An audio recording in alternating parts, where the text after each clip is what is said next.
August 27. This week na po na Thursday, yun na tayo, makaalay na tayo ha. Sa Thursday po, bawal tayo magpagupit ng buhok, no? Only Thursday lang wag tayo magpapagupit ng buhok. Kasi Thursday, yung 27, lahat lumalabas. Kami mag-aalay sa tindahan. Maaga magla-live kami ha. Tingnan nyo kung anong alay namin. Pero wag kayo maggaya sa alay namin ha. Kasi marami na nagsasabi paano namin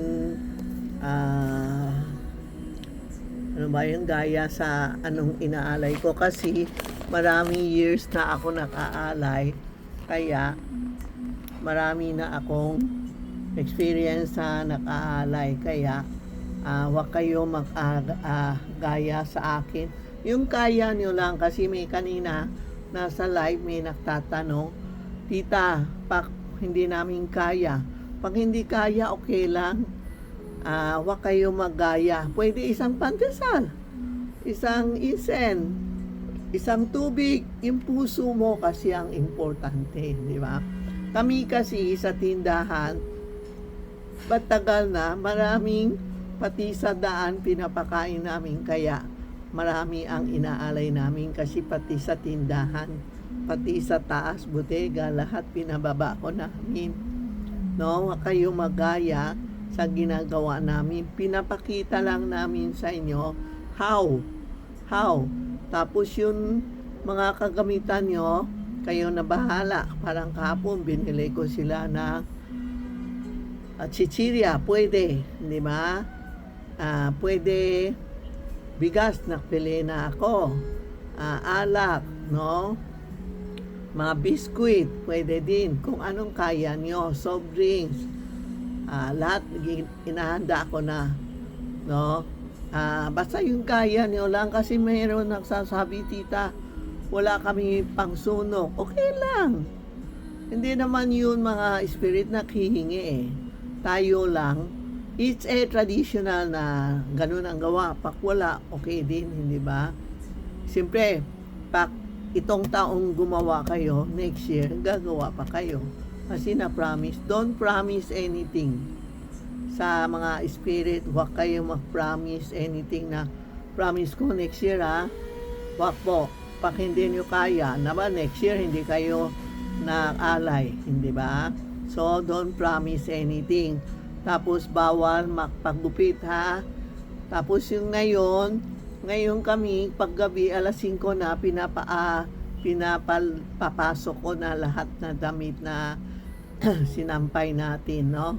So, sa August 27, bawal magupit, no? Yan ang alay namin. Sa 26, yan ang alay niyo sa mga bagong patay. Yung bagong namatay, yan ang bagong aalay namin. Sa akin naman, sa mister ko, 5 years na siya, kaya sa 27, may picture ako sa labas, inaalay ko yung favorite niya lang po, no? Hindi naman, palagay ko, hindi naman sila kumakain eh, amoy lang, ganun. It's a, parang, it's a tradition na kailangan alay natin kasi, ganun na, ginagawa na natin eh.